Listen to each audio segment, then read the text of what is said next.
السلام علیکم ورحمۃ اللہ وبرکاتہ۔ تمام اہل اسلام، اہل مسلمان کی خدمت میں بندہ نچیز حافظ محمد سلامت حسینی جلالی عید الاضحیٰ پڑھنے کا طریقہ لے کے حاضر ہوں۔ عید الاضحیٰ کی نیت کیسے کریں اور عید کیسے ادا کرنی ہے؟ عید الاضحیٰ پڑھنے سے پہلے اس کی نیت سماعت کر لے۔ نیت دل کے ارادے کو کہتے ہیں۔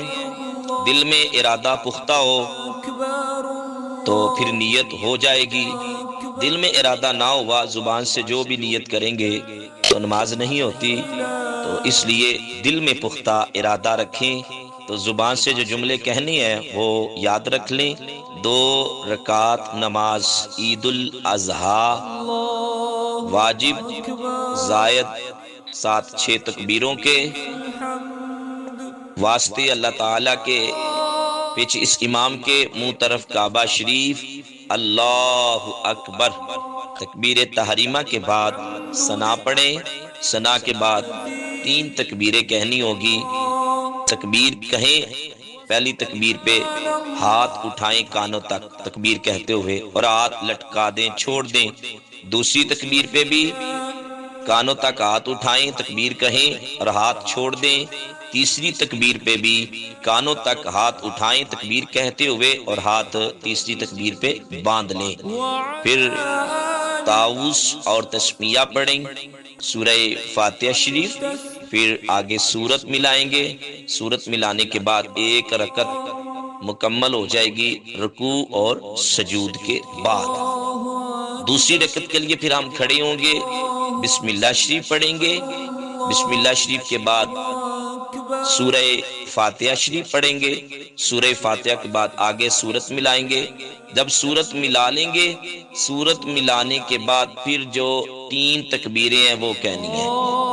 6 تکبیریں ہیں، جن میں سے 3 تکبیریں پہلی رکعت میں ثنا کے بعد ہم نے کہہ لی، اور باقی یا جو 3 رکھتے ہیں 3 تکبیریں ہیں وہ دوسری رکعت میں سورت ملانے کے بعد۔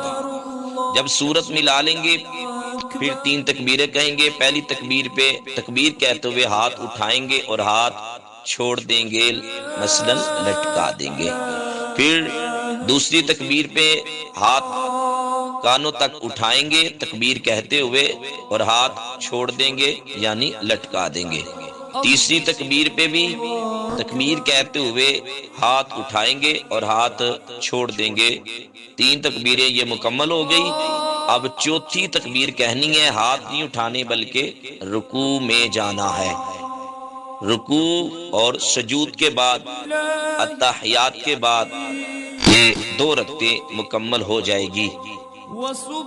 اب سوال ہے کہ امام صاحب جماعت کرائیں گے، مقتدی پیچھے عید کی نماز ادا کریں گے، تو عید کی نماز مقتدی امام کے پیچھے کیا کیا پڑھیں گے؟ غور فرمائیں۔ ثنا، تکبیر تحریمہ یہ امام بھی پڑھے گا اور مقتدی بھی پڑھیں گے۔ تکبیر تحریمہ امام بھی کہے گا، مقتدی بھی، امام بلند آواز سے، مقتدی آہستہ آواز سے۔ ثنا مقتدی آہستہ آواز سے، امام بھی آہستہ آواز سے۔ اس کے بعد 3 تکبیریں جو کہنی ہے پہلی رکعت میں، امام بلند آواز سے کہے گا، مقتدی آہستہ آواز سے۔ تعوذ اور تسمیہ امام آہستہ آواز میں پڑھے گا، مقتدی خاموش رہیں گے۔ سورہ فاتحہ اور سورت امام صاحب آہستہ آواز میں قرات کریں گے، مقتدی خاموش رہیں گے۔ پھر امام بلند آواز سے تکبیر کہے گا، مقتدی آہستہ آواز سے کہیں گے۔ رکوع میں جائیں گے، رکوع میں جانے کے بعد امام آہستہ آواز میں رکوع کی تسبیح سبحان ربی العظیم 3 مرتبہ، کم سے کم زیادہ سے زیادہ 5-7 جتنی مرتبہ چاہے وہ پڑھ لے۔ امام بھی آہستہ آواز سے پڑھے گا اور مقتدی بھی آہستہ آواز سے۔ پھر امام جب رکوع سے اٹھے گا، امام پڑھے گا سمیع اللہ لمن حمیدہ، یہ بلند آواز سے، مقتدی آہستہ آواز میں کہیں گے اللہم ربنا ولک الحمد۔ تو اس کے بعد پھر امام بلند آواز سے تکبیر کہے گا، سجدے میں جانے کے لیے مقتدی آہستہ آواز میں کہیں گے، سجدے میں جا کے سجدے کی تسبیح امام صاحب بھی آہستہ آواز میں پڑھیں گے، سبحان ربی الاعلی کم سے کم 3، زیادہ سے زیادہ جتنی بار چاہیں 5 7 امام صاحب پڑھیں۔ امام بھی آہستہ آواز میں سجدے کی تسبیح پڑھے گا، مقتدی بھی آہستہ آواز میں۔ سجدے سے جب اٹھیں گے ایک سجدہ کر کے تکبیر بلند آواز سے امام کہے گا، مقتدی آہستہ آواز سے۔ پھر جلسے میں بیٹھیں گے، پھر دوسرے سجدے میں جانے کے لیے امام تکبیر بلند آواز سے کہے گا، مقتدی آہستہ آواز میں کہیں گے۔ سجدے کی تسبیح امام صاحب جو ہیں وہ بھی آہستہ آواز میں پڑھیں گے اور مقتدی بھی آہستہ آواز میں پڑھیں گے۔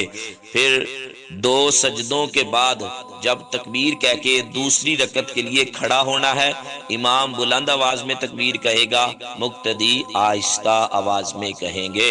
امام صاحب آہستہ آواز میں بسم اللہ شریف پڑھیں گے دوسری رکعت شروع کرنے سے پہلے، تو مقتدی خاموش رہیں گے۔ اب پہلی رکعت کی طرح جس طرح امام صاحب نے ادھر قرات کی تھی، مقتدی خاموش ہے، مقتدی نمازی ادھر بھی خاموش رہیں گے، امام صاحب سورہ فاتحہ پڑھیں گے، آگے سورت ملائیں گے۔ اس کے بعد 3 تکبیریں دوسری رکعت میں سورت ملانے کے بعد امام بلند آواز میں کہے گا، مقتدی آہستہ آواز میں۔ پہلی رکعت کی طرح جس طرح رکوع اور سجود کا طریقہ بتایا ہے وہی طریقہ ہوگا دوسری رکعت میں۔ اور جب اتحیات میں بیٹھیں گے 2 رکعتوں کے بعد تو اتحیات آہستہ آواز میں امام صاحب بھی پڑھیں گے، مقتدی بھی پڑھیں گے، سلام امام بلند آواز میں پھیرے گا اور مقتدی آہستہ آواز میں۔ نماز کے بعد خطبہ ہوگا عید کے لیے، وہ خطبہ با ادب طریقے سے سننا ہے، اور خطبے کے دوران ادھر ادھر دیکھنا، باتیں کرنا، گفتگو کرنا، اٹھ کے ادھر ادھر آنا جانا، اس سے بندہ گناہگار ہوگا۔ خطبہ عید کا ہو، نکاح کا ہو یا جمعہ کا خطبہ ہو، خطبے کے اندر ادھر ادھر دیکھنا، ادھر ادھر آنا جانا، باتیں کرنا، یہ بندہ گناہگار ہوگا، بندے کو گناہ ملیں گے، ایسے کرنے سے اللہ ناراض ہوگا، تو اس لیے با ادب طریقے سے بیٹھ کے خطبہ سننا ہوگا۔ نکاح کے خطبے میں شور ہوتا ہے، آواز نہیں بھی آ رہی، پھر بھی جس کو پتہ ہے خطبہ پڑھا جا رہا ہے وہ ادب طریقے سے بیٹھ جائے اور با ادب طریقے سے خطبہ سماعت کرے۔ عید سے پہلے اپنے گھر سے نکلیں، نبی کریم علیہ الصلوۃ والسلام عید الفطر ہو یا عید الاضحیٰ ہو، جامع ترمذی، ابن ماجہ، بخاری، مسلم دیگر کتب میں موجود ہے، حضور عید سے پہلے غسل کرتے تھے، غسل کر کے عید کی تیاری کے لیے حضور جایا کرتے تھے، اچھے کپڑے پہنتے تھے، میسر آ جائے نئے تو نہیں تو دھلے ہوئے صاف کپڑے حضور پہنتے تھے، خوشبو لگاتے تھے، ایک رستے سے حضور عید کے لیے تشریف لے کے جاتے تھے اور دوسرے رستے سے حضور واپس تشریف لے کے آیا کرتے تھے، تکبیریں پڑھتے جائیں، تکبیریں پڑھتے واپس آئیں، عید پڑھنے کے لیے جب بھی جائیں، یہ حضور کا طریقہ تھا عید کا۔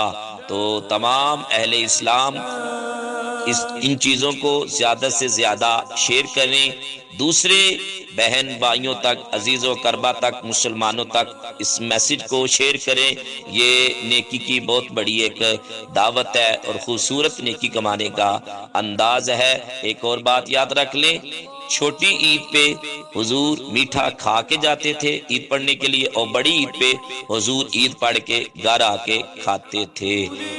عورتوں کے لیے وہ میں نے الگ میسج کے اندر بتا دی ہے، عورت پہ نہ تو جمعہ فرض ہے، واجب ہے، نہ تو عید واجب ہے، یاد رکھ لے، عورت پہ نہ عید واجب ہے نہ جمعہ واجب ہے۔ السلام علیکم ورحمۃ اللہ وبرکاتہ۔ اللہ کی بارگاہ میں دعا ہے اللہ ہمیں یاد رکھنے کی دین کی باتیں اور دوسروں کو سکھانے کی اللہ توفیق عطا فرمائے۔